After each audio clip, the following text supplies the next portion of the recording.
You think you know how a ruthless man operates. You think the violence hardens him, turns his chest into a vault no one can crack. Dominic thought the same. He ran a city with an iron fist, trusting absolutely no one. Then there was Linda, the quiet girl who scrubbed the blood out of his Persian rugs. When she started acting strange, he assumed betrayal. He followed her to catch a rat.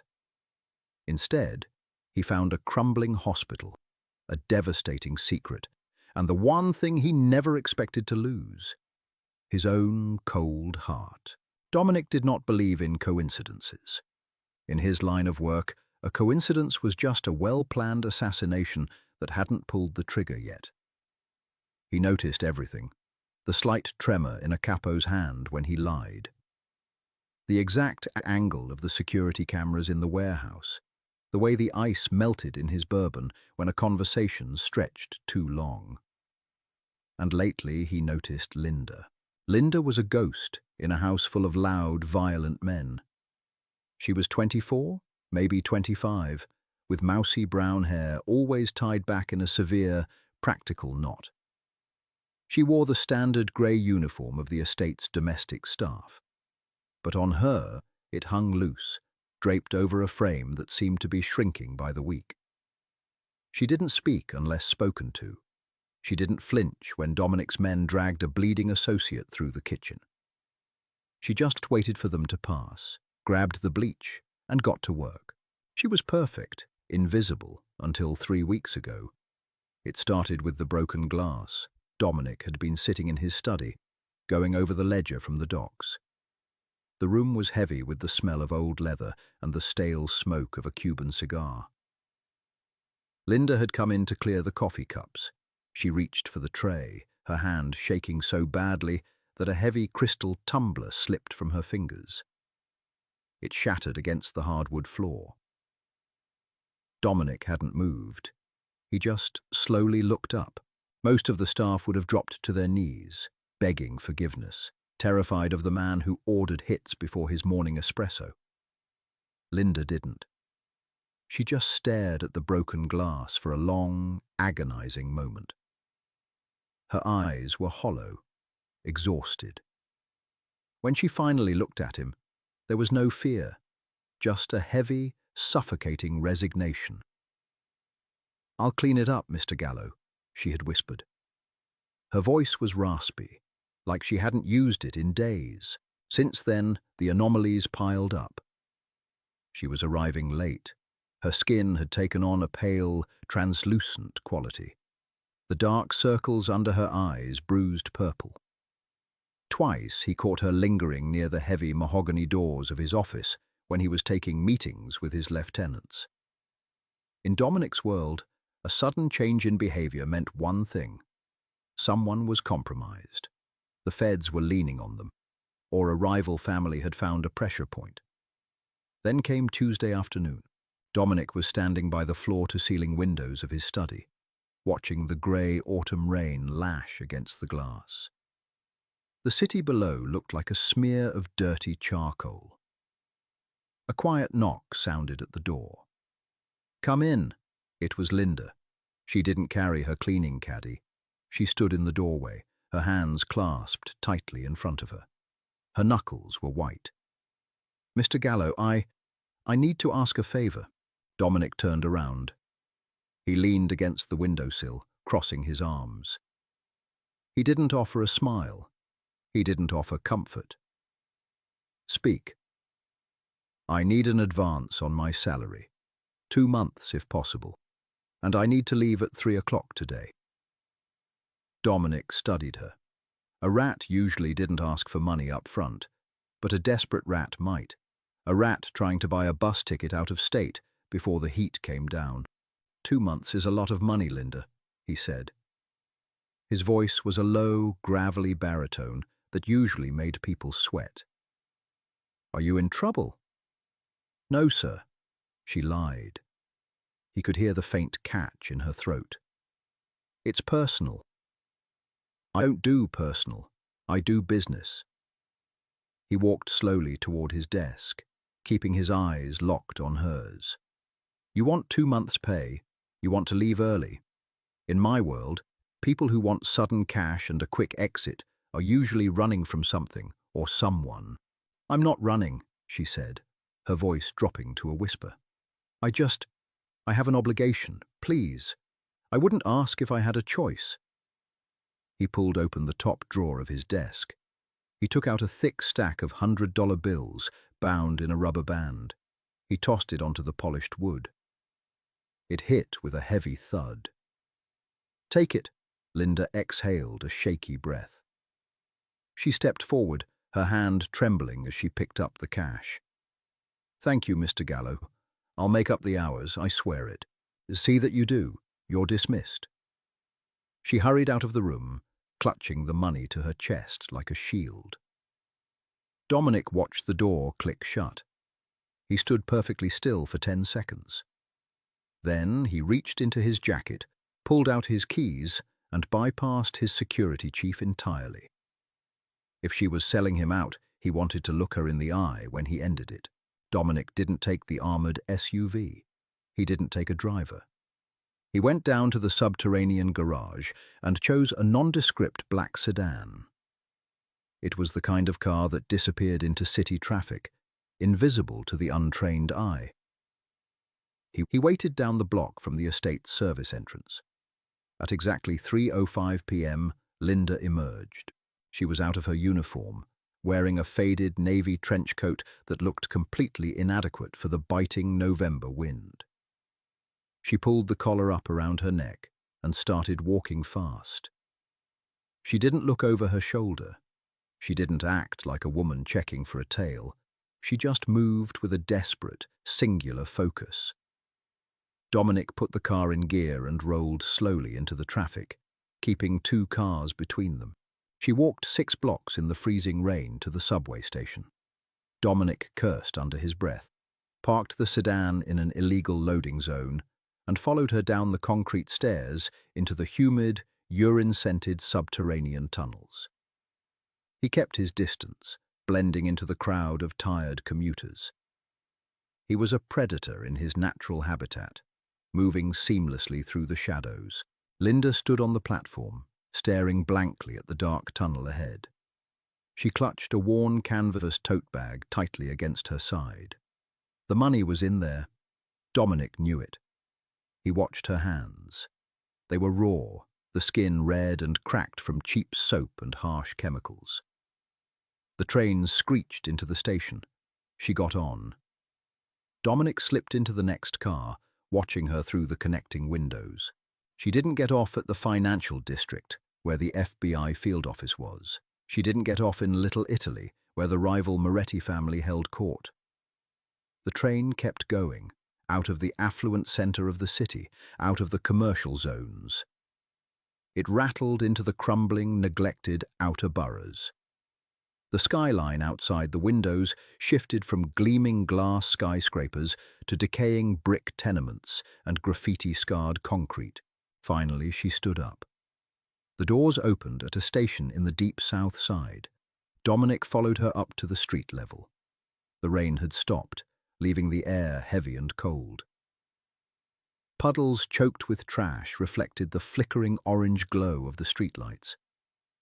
This was a neighborhood the city forgot, a place where desperation baked into the pavement. Why was she here? A drop, paying off a debt to a local loan shark. If she was dealing with street-level scum, Dominic would have to kill them just on principle. No one on his payroll got squeezed by anyone but him. Linda walked another 3 blocks, her head down, dodging cracked pavement. She stopped in front of a massive, brutalist concrete structure. St. Jude's County General. It was a public hospital, underfunded and overwhelmed.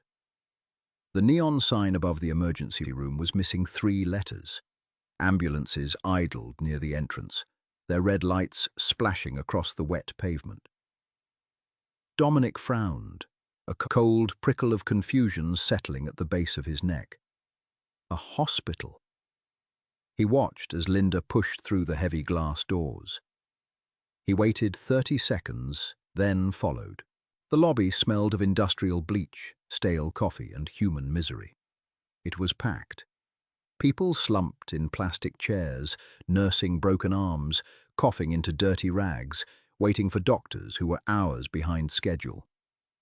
The fluorescent lights overhead buzzed with an angry electrical hum. Dominic scanned the room. He spotted her navy coat near the elevators. He didn't care about blending in anymore. He walked with the heavy, unyielding stride of a man who owned the ground he stepped on. People naturally moved out of his way. He watched the numbers above the elevator doors tick upward as Linda ascended. 4. She got off on the 4th floor. Dominic bypassed the crowded elevators and took the stairwell. He took the concrete steps 2 at a time, his breathing perfectly even, his mind racing. Was she dropping off a package, visiting an injured contact? He pushed open the heavy fire door to the 4th floor. The atmosphere here was different. The chaotic noise of the lobby vanished. It was eerily quiet. The walls were painted a sickening, cheerful pastel yellow, adorned with faded decals of cartoon animals. Pediatrics. Dominic froze. The heavy knot of paranoia in his chest unspooled, replaced by a strange, hollow sensation.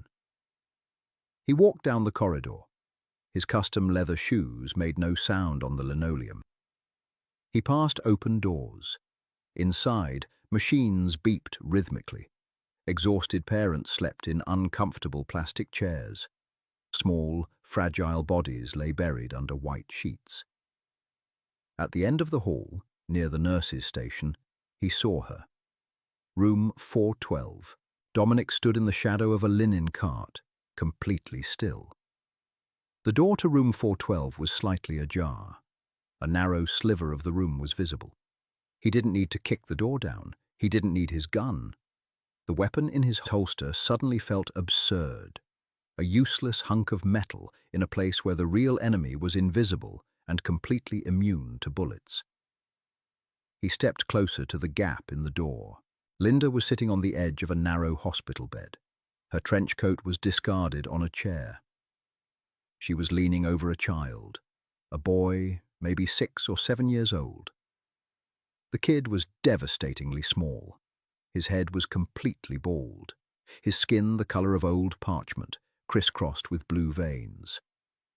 A clear plastic tube ran beneath his nose, and an IV line vanished into the back of his bruised, tiny hand.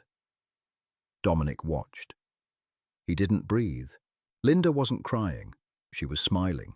It was a radiant, heartbreaking smile that transformed her entirely.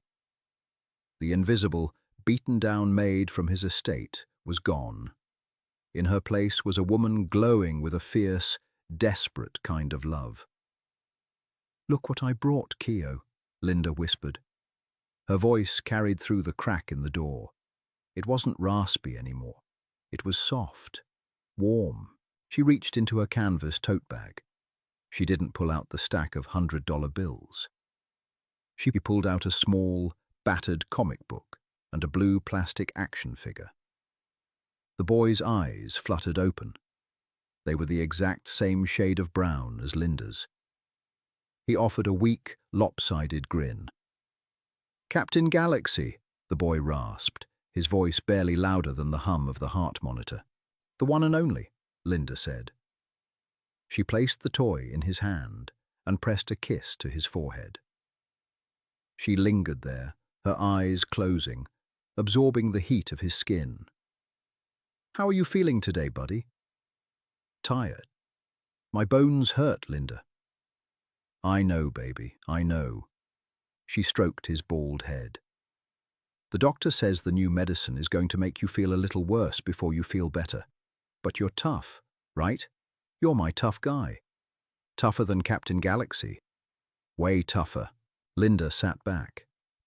She reached into her bag again and pulled out the thick stack of bills Dominic had given her just an hour ago. She stared at it. The smile slipped from her face, replaced by a stark, terrifying exhaustion. She didn't look at the money with greed. She looked at it like it was a life preserver she had barely managed to catch. A nurse in blue scrubs stepped into the room carrying a clipboard. "Linda," the nurse said gently, "I'm glad you're here. Dr. Evans wanted me to speak with you about Keogh's next round of treatment." "I have the money," Linda said instantly. She stood up, holding out the cash. Her hands were shaking again. "There's copay for the new trial, the outstanding balance for last month's bed fee. It's all here. Count it. Please just start the new cycle." The nurse looked at the thick stack of hundreds. She sighed, a sad, knowing sound. "Linda, honey, this covers the back debt. It gets you clear for what you owe us." "Right, so we can start the experimental trial." The nurse looked down at her clipboard. She couldn't meet Linda's eyes. "The pharmaceutical company pulled the subsidy for the trial this morning. The out-of-pocket cost just tripled. They need $80,000 to enroll him by Friday." The silence that followed was absolute. It was the sound of a world ending. Dominic watched Linda's shoulders collapse. It wasn't a dramatic breakdown. It was worse. It was the physical manifestation of a spirit finally snapping under an unbearable weight. She dropped the money onto the small tray table. 80,000, Linda whispered. It sounded like a death sentence. I can't. I clean houses. I scrub floors. I don't have anything left to sell. I'm so sorry, Linda. We can keep him comfortable here. We can manage the pain." "No." Linda stepped forward, grabbing the nurse's arm. "No, you said this trial was his best shot. You said it could push the leukemia back. You can't just tell me to keep him comfortable. He's 7 years old." "Linda, please, my hands are tied." The nurse gently detached Linda's grip and stepped out of the room, leaving the door ajar behind her. Linda stood frozen in the middle of the room. She turned slowly back to the bed. Little Keogh was asleep again, his breathing shallow. The action figure had slipped from his loose grip onto the blanket. Linda sank to her knees by the side of the bed. She pressed her face into the thin white mattress, and then she finally broke. The sobs were silent, violent tremors that shook her entire body. She buried her mouth in the blankets to keep the sound from waking the boy. Outside the door, Dominic felt a physical blow strike his chest. He was a man who ordered executions without blinking. He had watched empires burn and men bleed out on concrete floors. He had built his life on the cynical belief that everyone was greedy, everyone was corrupt, and everyone got what they deserved. But looking at this woman, the woman he had suspected of selling him out, the woman he had tracked through the rain with his hand, hovering over his gun, he felt a profound, sickening wave of shame. She wasn't stealing from him. She was bleeding herself dry to keep a child breathing. And she had swallowed her pride to beg a monster like him for a few scraps from his table. A few scraps that weren't even enough. Dominic looked at the stack of hundreds on the tray table. It was pocket change to him. A single bet at a card game. A bottle of vintage wine he would open on a Tuesday and forget to finish. To her, it was blood. He took a step back from the door. The cold, calculating Mafia boss died in that corridor. Something else took over. A slow, terrifying warmth. A fierce, absolute conviction. He didn't walk into the room. He didn't offer her a shoulder to cry on. Dominic Gallo didn't know how to comfort people. He only knew how to fix things. With money, with power, and with absolute authority. He turned on his heel and walked away from room 412. He pulled his cell phone from his pocket, dialing a number he reserved only for extreme emergencies.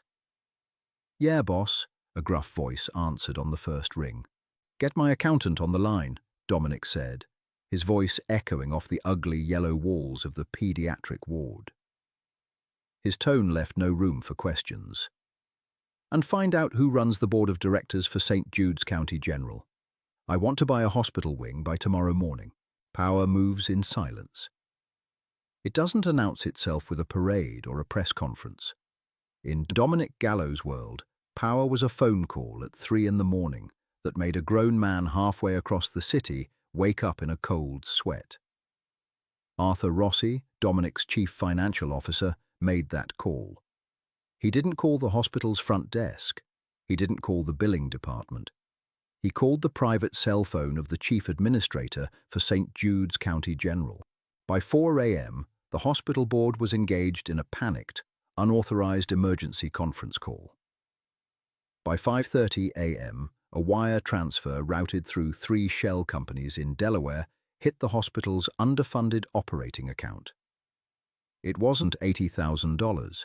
It was $2.5 million. Attached to the transfer was a single, heavily redacted legal directive. The pediatric oncology ward was now fully endowed by an anonymous trust. Every experimental trial was to be subsidized, and a specific patient, Leonardo, was to be bumped to the absolute top of the priority list for the new immunotherapy protocol. Failure to comply would result in the immediate withdrawal of funds and a devastating audit of the hospital's questionable vendor contracts. Dominic didn't sleep that night. He sat in the leather chair in his dark study, watching the rain turn to a fine, freezing mist over the city. He drank 2 glasses of bourbon. He felt a strange, tight sensation in his chest that had nothing to do with the alcohol. It was the complete loss of control.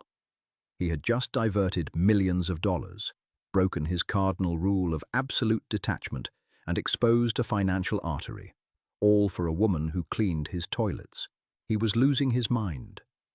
That was the only logical explanation. At 7 a.m., the estate came alive.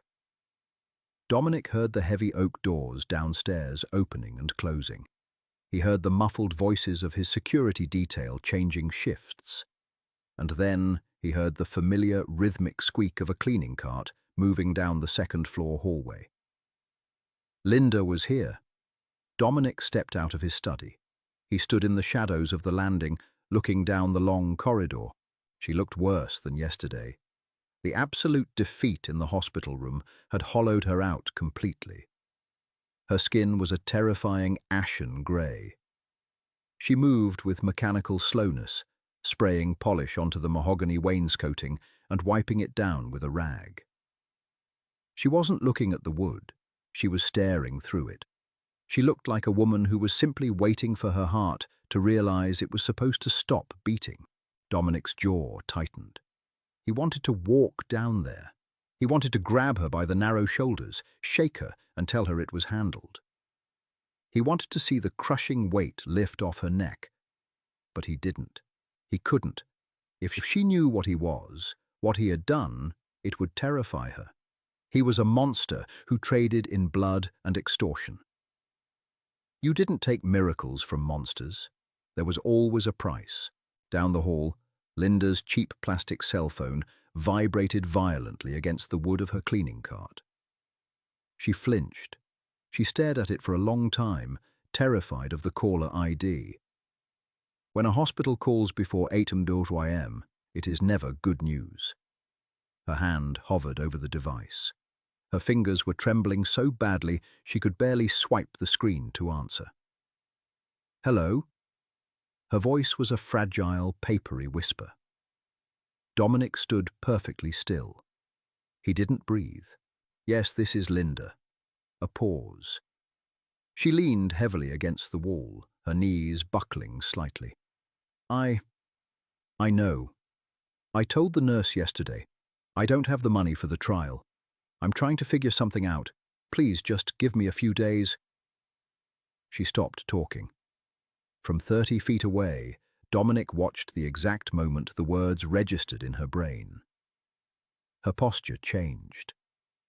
The severe slump of her spine snapped straight. Her mouth fell open. "What?" she breathed. I don't understand. An error? What do you mean, an administrative error?" Another long pause.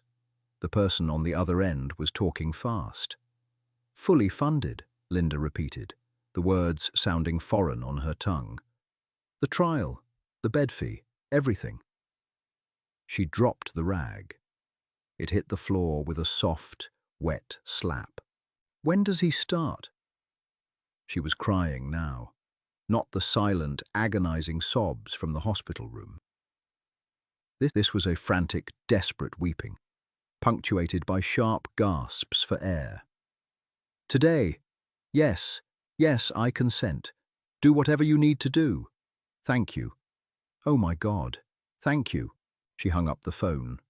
She didn't put it back on the cart. She slid down the mahogany wall until she hit the floor, pulling her knees to her chest.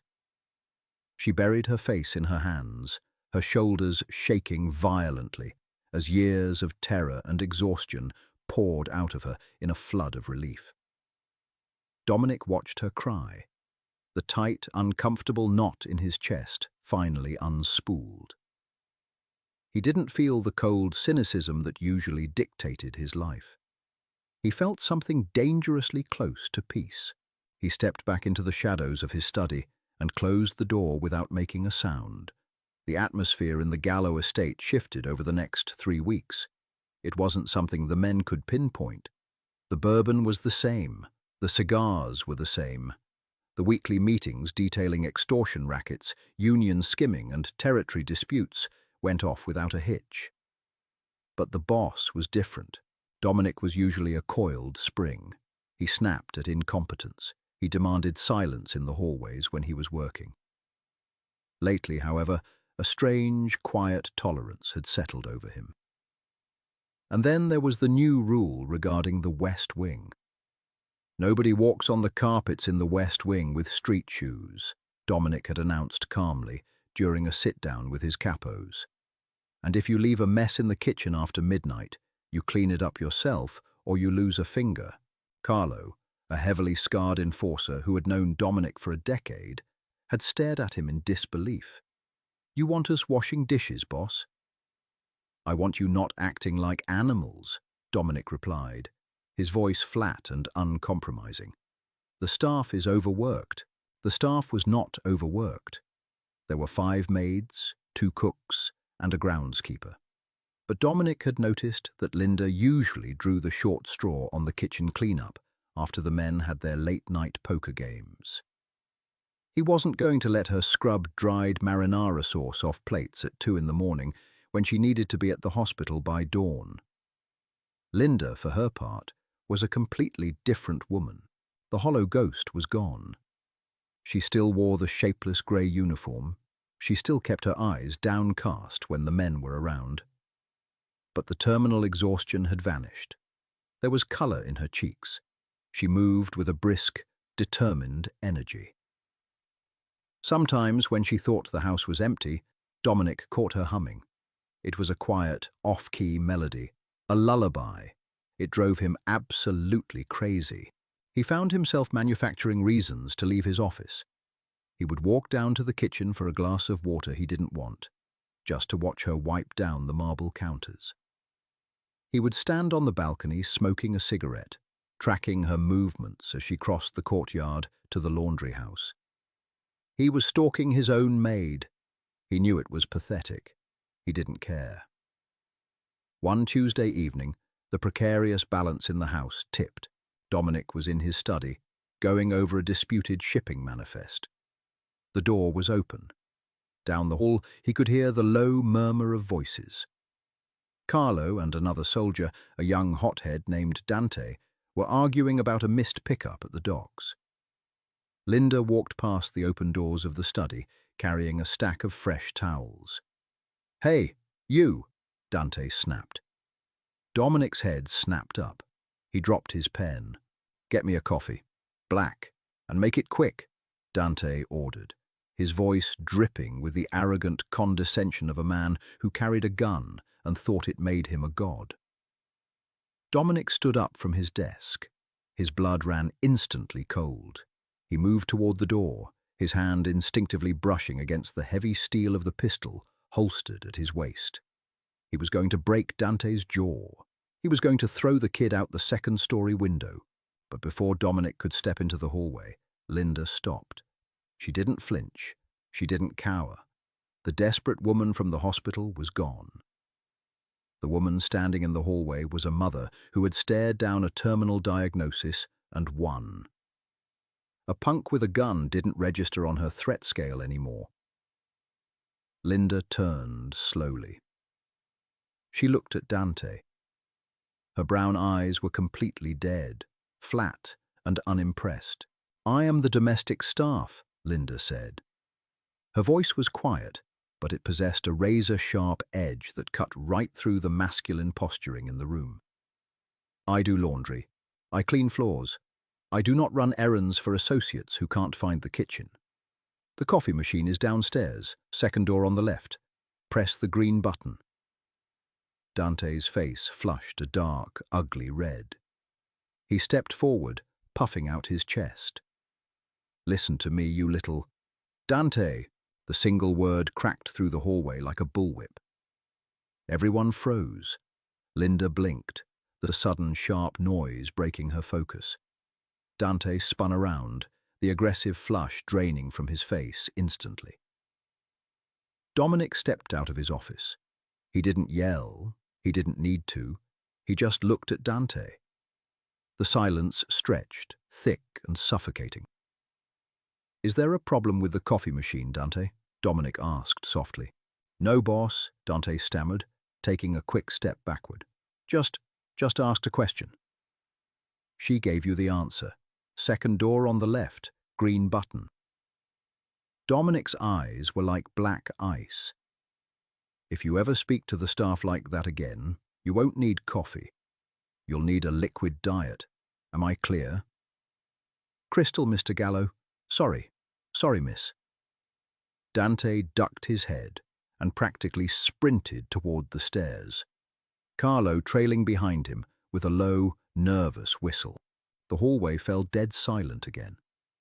Linda stood holding the towels, staring at Dominic. Her chest was rising and falling a little faster than normal. She wasn't looking at him with fear. She was looking at him with intense, calculating curiosity. "Thank you, Mr. Gallo," she said quietly. "Don't thank me," Dominic said gruffly, irritated that he had blown his cover of indifference. He shoved his hands into his pockets. He was out of line, still. She shifted the towels in her arms. She didn't look away. "You've been very lenient lately, with the hours, with the kitchen rules. I run an efficient house. Exhausted staff make mistakes." "Right." The corner of her mouth twitched. It wasn't quite a smile, but it was close. "Well, my son, he's doing much better. The new treatment is working. So, I won't be as exhausted." Dominic felt a sudden, massive kick in his chest. He kept his face entirely blank. "Glad to get back to work." He turned around and walked back into his study, shutting the heavy mahogany door firmly behind him. He leaned against the wood, closing his eyes. His heart was hammering against his ribs like a trapped animal. She was looking at him differently, and if he wasn't careful, he was going to burn his entire empire down just to keep that look on her face. It took exactly 2 months for Dominic's fragile restraint to shatter completely. The reports from St. Jude's were excellent. Rossi, acting as the intermediary for the anonymous trust, received weekly updates. Little Keo's white blood cell count was stabilizing. The tumors were shrinking. The kid was a fighter. Dominic should have been satisfied. The investment paid off. The transaction was complete. He should have closed the file and moved on to the Russian syndicate, trying to muscle in on his trucking routes. Instead, on a freezing late January afternoon, Dominic found himself parked 3 blocks away from St. Jude's County General. He didn't know why he was here. He told himself it was to ensure the hospital wasn't embezzling his money. He told himself he needed to verify the security of the ward. They were all lies.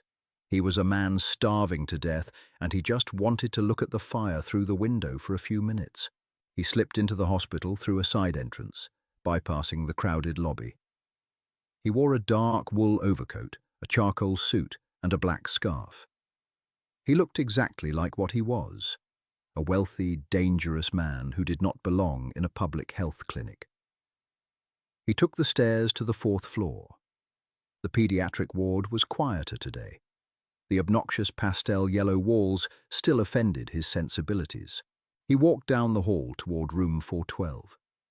He intended to do exactly what he had done months ago. Stand in the shadows, look through the crack in the door, confirm the kid was alive, confirm Linda was smiling, and leave. But when he reached the room, the door was wide open. Dominic stopped. He looked inside. Linda wasn't there. The chair next to the bed was empty, though her familiar faded navy trench coat was draped over the back of it. On the bed, sitting upright and wrestling with a plastic tray of violently green jello, was Keo. He looked entirely different. He was still small, still painfully thin, but the translucent, deathly pallor was gone. His skin had color. A faint, fuzzy shadow of dark hair was beginning to grow back on his scalp. He wasn't hooked up to the terrifying array of machines anymore, just a single, standard IV line. Dominic should have walked away. The coast was clear. Retreat was the only tactical option. Instead, he took a step into the room. Keo paused his battle with the jello. He looked up. His large, dark brown eyes, Linda's eyes, locked onto the massive, imposing man standing in the doorway. Most adults found Dominic terrifying. He radiated violence. Keo just blinked. "Are you a doctor?" Dominic froze. His hand tightened on the doorframe. "No." "Are you the guy who comes to fix the TV?" Keo asked, pointing a plastic spoon at the small, square television mounted in the corner. "Because the cartoon channel is fuzzy." Dominic slowly let go of the doorframe. He took another step inside, drawn by a gravitational pull he couldn't fight. "I don't fix televisions." "Oh." Keo scooped up a chunk of jello and shoved it into his mouth. He chewed thoughtfully. "Then who are you?" Dominic stood at the foot of the bed. He looked down at the kid. He had negotiated with cartels. He had stared down federal prosecutors. But looking at this 7-year-old boy in a faded hospital gown, his mind went entirely blank. "I'm a friend of your mother's," Dominic said. The word tasted strange in his mouth. Friend. He didn't have friends. He had assets and liabilities. Keo's eyes widened. "You know my mum?" "Yes." "Do you work with her? At the big house with the scary guys?" Dominic felt a muscle twitch in his jaw. Scary guys. Linda had clearly painted a picture. "Something like that. I'm her boss." Keo dropped his spoon. The jello was forgotten. He looked at Dominic with sudden, intense scrutiny. He tilted his head, studying Dominic's expensive suit, the heavy gold watch on his wrist, the cold, hard lines of his face. "You're Mr. Gallo," Keo stated. It wasn't a question. Dominic's blood ran cold. "She talks about me?" "Sometimes." Keo leaned forward. He lowered his voice to a conspiratorial whisper. "She says you're very strict, and that you yell at people who wear shoes on the rug." Dominic let out a short, harsh breath that might have been a laugh. "That's accurate." "She also says you're the reason we have the good insurance now," Keo said, his tone turning serious. "Because you gave her a raise." Dominic stared at the boy. The good insurance. A raise. It was the lie Linda had to tell herself, and her son, to make sense of the sudden influx of impossible money. She couldn't know it was a multi-million-dollar bribe. She just thought the hospital had made a mistake, and her boss had given her a few extra bucks to survive. "She works hard," Dominic said quietly. "She earned it." "I know." Keo looked down at his plastic tray. "She cries sometimes, but she thinks I'm asleep." I'm not supposed to know she's sad. He looked back up at Dominic, his dark eyes fiercely protective. You're not going to fire her, are you? Because she has to come here a lot? No, Dominic said. The word was a heavy, ironclad vow. I am never going to fire her. She can stay as long as she wants. Okay, good. Keo seemed satisfied. He picked up his spoon again. Do you like Captain Galaxy? I'm not familiar with the character. He's the best. He shoots lasers. Keo reached toward the nightstand to grab the blue plastic action figure. As he did, the IV line tugged sharply. The kid winced, dropping the toy. It clattered to the floor, rolling under the edge of the bed. Keo sighed, a heavy, tired sound. He tried to lean over the rail to get it, his small face grimacing in pain. Dominic moved before he thought about it. He stepped around the bed, dropping to one knee on the sterile linoleum floor. He didn't care about the custom tailoring of his slacks. He reached under the metal frame, his large, calloused hand wrapping around the cheap plastic toy. He stood up and handed it back to Keo. Thanks, Mr. Gallo. Keo smiled. Dominic, he corrected, surprising himself. Call me Dominic. Okay, thanks, Dominic. What are you doing? The voice came from the doorway. It wasn't loud. It wasn't a scream. But it hit Dominic with the force of a physical blow. He spun around. Linda was standing in the entrance to the room. She was holding 2 styrofoam cups of coffee. Her face was entirely drained of color. She was staring at Dominic with a look of absolute, unadulterated terror. She didn't see a boss. She didn't see a strict man who cared about carpets.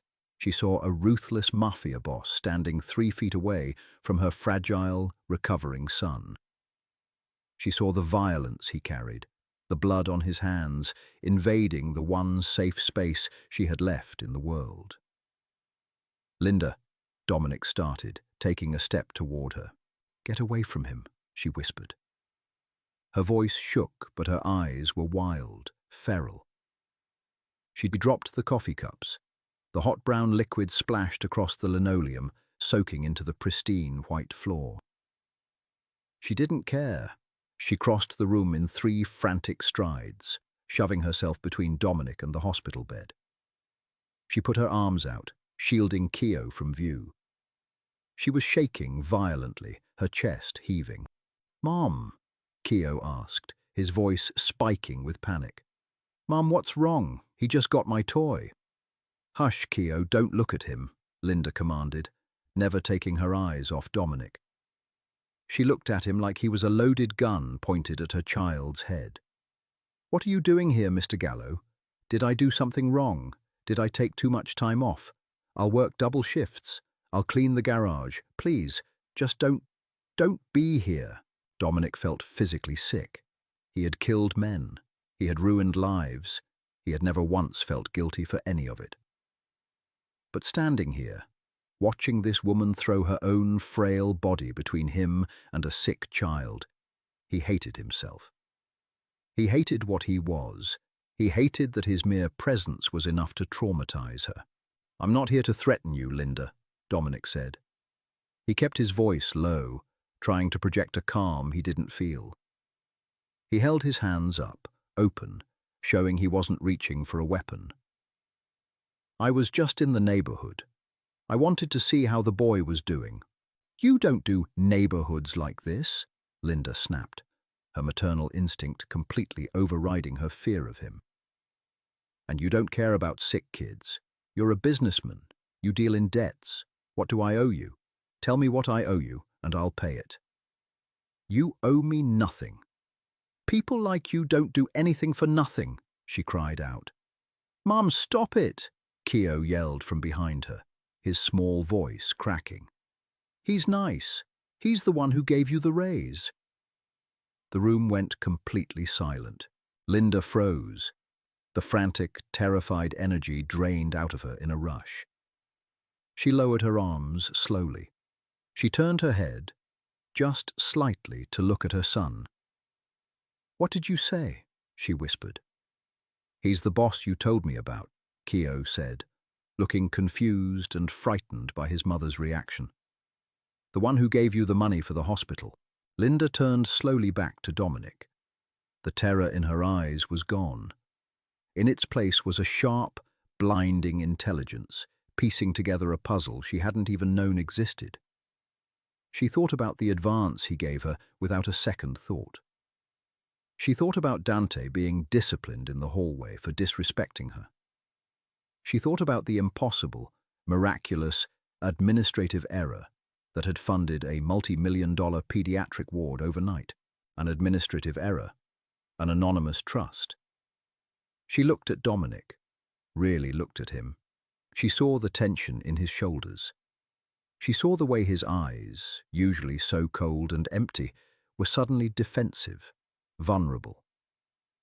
"The trust," Linda whispered, the words barely making it past her lips.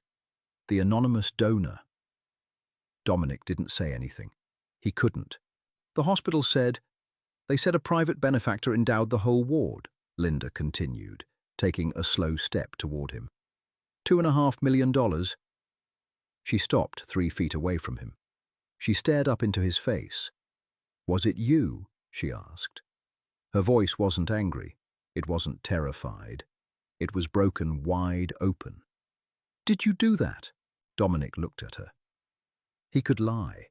He could intimidate her into silence. He could walk out the door and fire her tomorrow, erasing the complication entirely. He did none of those things. He looked into her brown eyes, stripped of all his armor, and told the first complete truth he had spoken in a decade. "Yes," the word hung in the sterile air.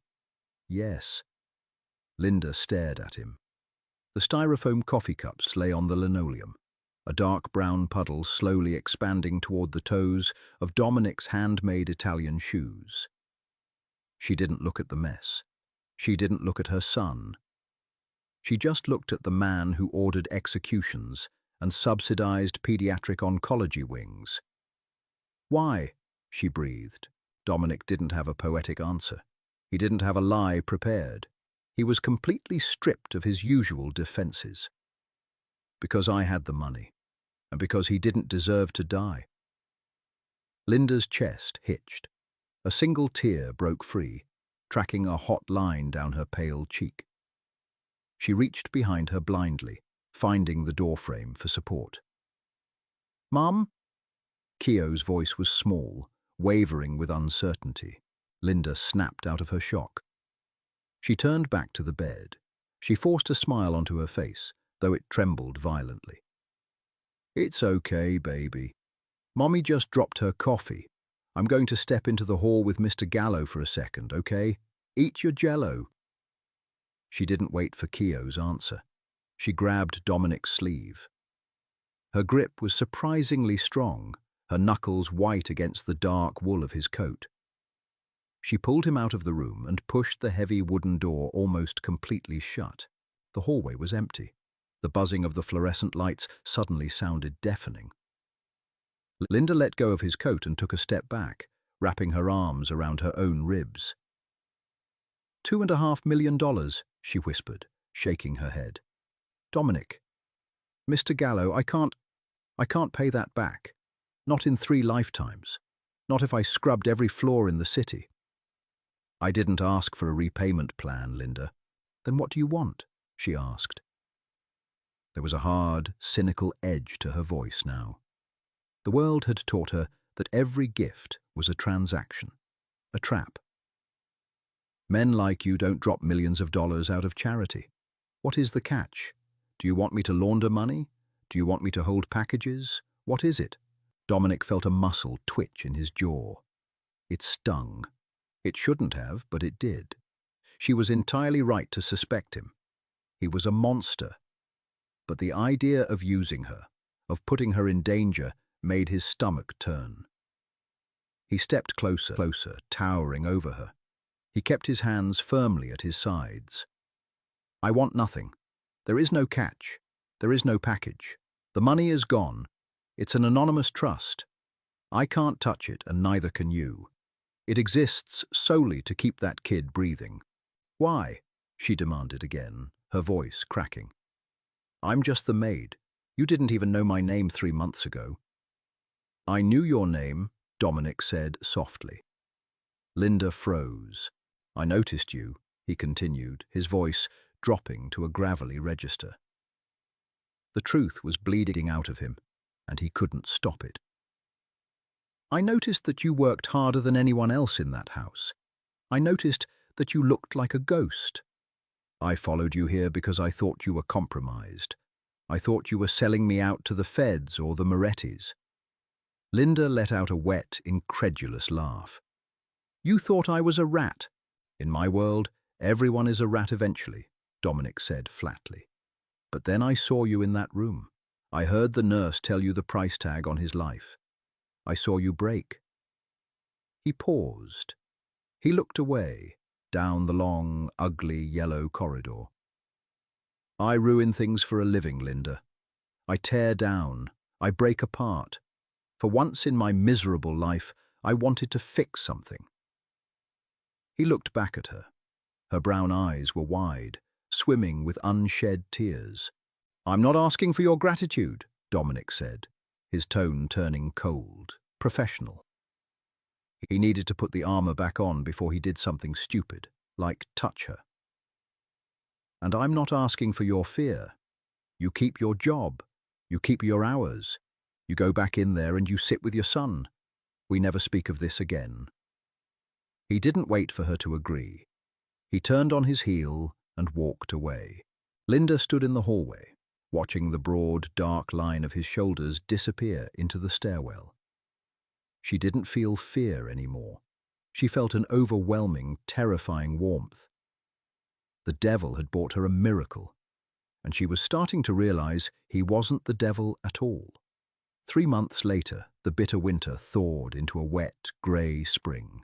Keo was discharged. The experimental immunotherapy had ravaged his small body, but it had worked. The leukemia was in deep remission. He was still weak, requiring round-the-clock monitoring and daily medication, but he was home. Or, rather, he was at the estate. Dominic had moved them out of their crumbling outer borough apartment within a week of Keo's discharge. He claimed it was an issue of logistics. The estate had a vacant guest cottage near the Western Gardens. It was secure, it was quiet, and it meant Linda wouldn't be riding the subway for 2 hours a day. Linda hadn't argued. She was too tired and too grateful to fight him.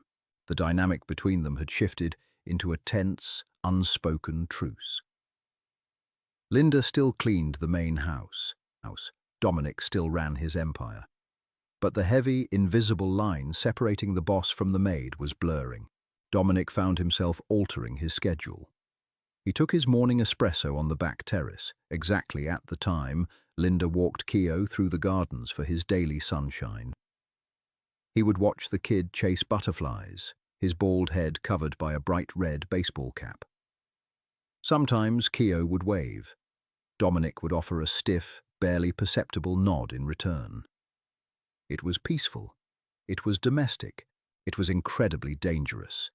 In Dominic's world, peace was just the deep breath you took before you started drowning. The problem came from the West Coast. A Russian syndicate, brutal and expansionist, had been trying to squeeze Dominic's supply lines for 6 months. Negotiations had failed.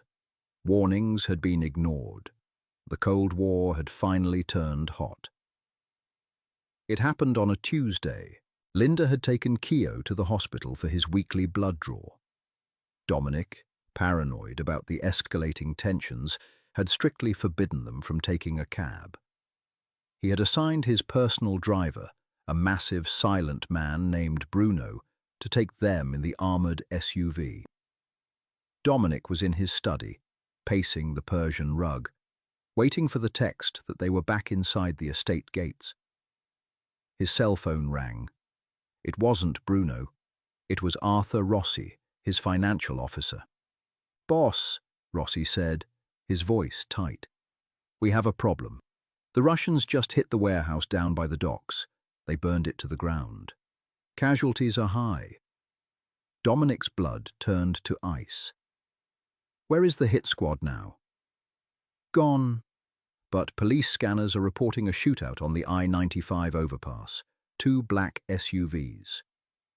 The I-95 overpass. The exact route Bruno would take back from St. Jude's. Dominic didn't say a word. He hung up the phone, drew his heavy 1911 pistol from his desk drawer, and racked the slide.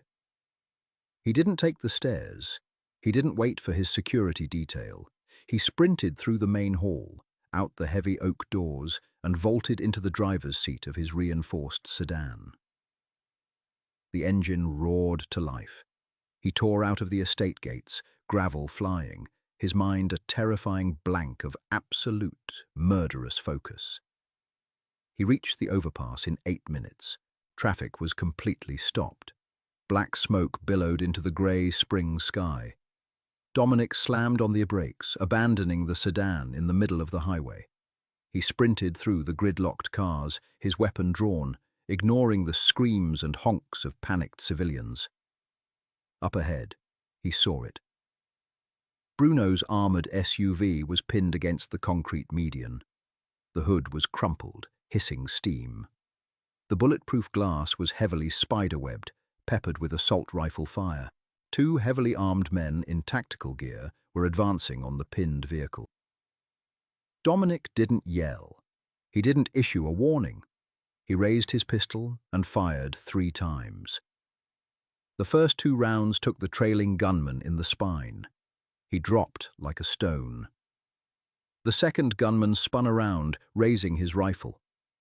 Dominic didn't break stride. He fired again.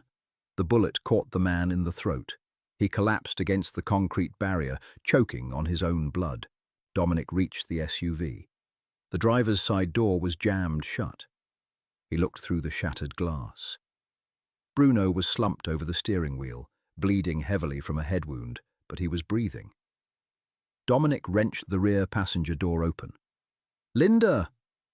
She was huddled on the floorboards, her body curled entirely over Keo. She was shielding him with her own flesh, just like she had at the hospital. At the sound of his voice, she snapped her head up. She was covered in broken glass. A jagged cut across her forehead was bleeding freely, the red blood stark against her pale skin. "Dominic!" she choked out.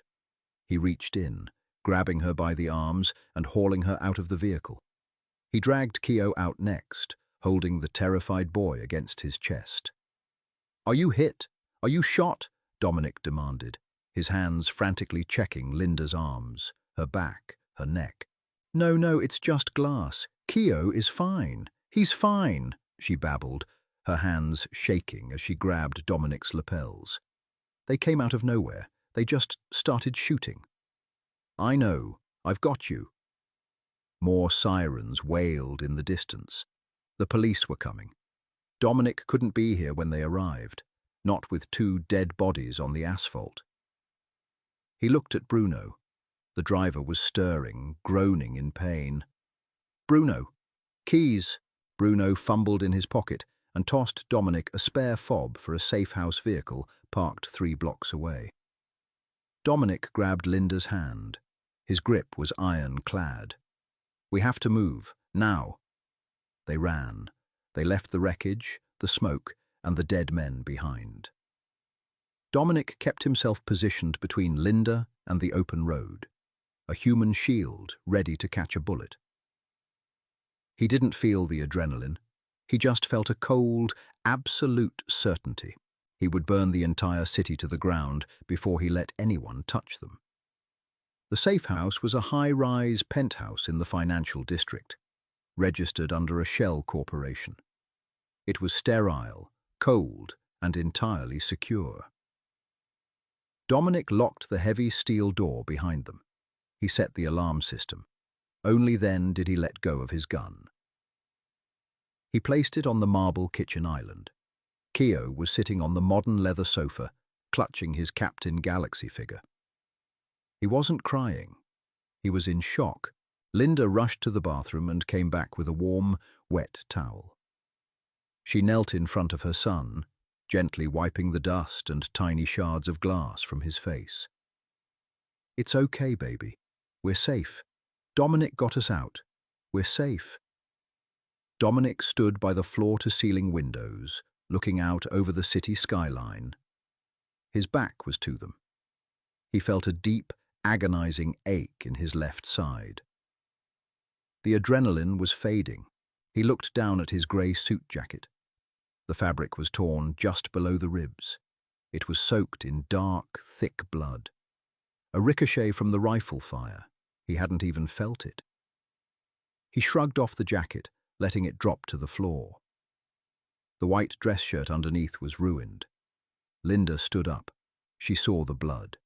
She gasped, her hand flying to her mouth. "You're hit." "It's a graze," Dominic said gruffly.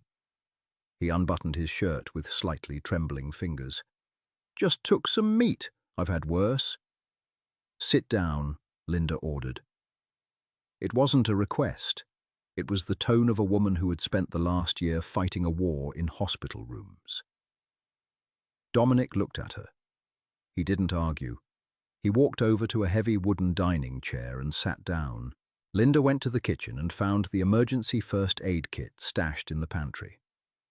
She brought it to the table. She didn't hesitate. She pushed his ruined shirt off his shoulders. Dominic was heavily scarred. Knife wounds from his youth. A bullet scar on his shoulder. Tattoos denoting allegiances he had long outgrown. Linda didn't flinch. She cleaned the jagged, bleeding gouge on his ribs with antiseptic. Dominic hissed, his jaw clenching tight. "Sorry," she whispered. Her fingers brushed against his skin. They were warm, soft. It was a terrifying contrast to the violence of the day. "You shouldn't be doing this," Dominic said, his voice low. He kept his eyes fixed on the wall behind her. "I have doctors for this." "Your doctors aren't here." She began wrapping a heavy gauze bandage around his torso. To do it, she had to lean in close. Her face was inches from his chest. He could smell her shampoo, something cheap and floral, like lavender. He could feel the rapid, uneven beat of her heart against him. "I'm sending you away," Dominic said abruptly. The words felt like broken glass in his throat, but he forced them out. Linda stopped wrapping the bandage. She looked up at him. "What?" "I'm transferring 10 million into an offshore account in your name. I've already arranged for a private jet. You and Keo are going to Switzerland. The medical care there is the best in the world. You'll be safe. You'll never have to clean another floor, and you'll never have to look over your shoulder." Linda stared at him. "You're sending me away." "I'm a dead man walking, Linda," Dominic said, finally meeting her eyes. His gaze was fierce, desperate. "The people who shot at you today? That was a message for me. My world is completely poisoned. Everything I touch turns to ash. I thought I could keep you safe on the estate. I was arrogant. I was wrong. I almost got your son killed today." "You saved my son today," she corrected fiercely. "I brought the bullets to him."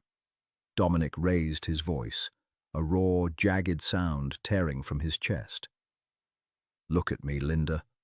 Look at what I am. I killed 2 men today without blinking.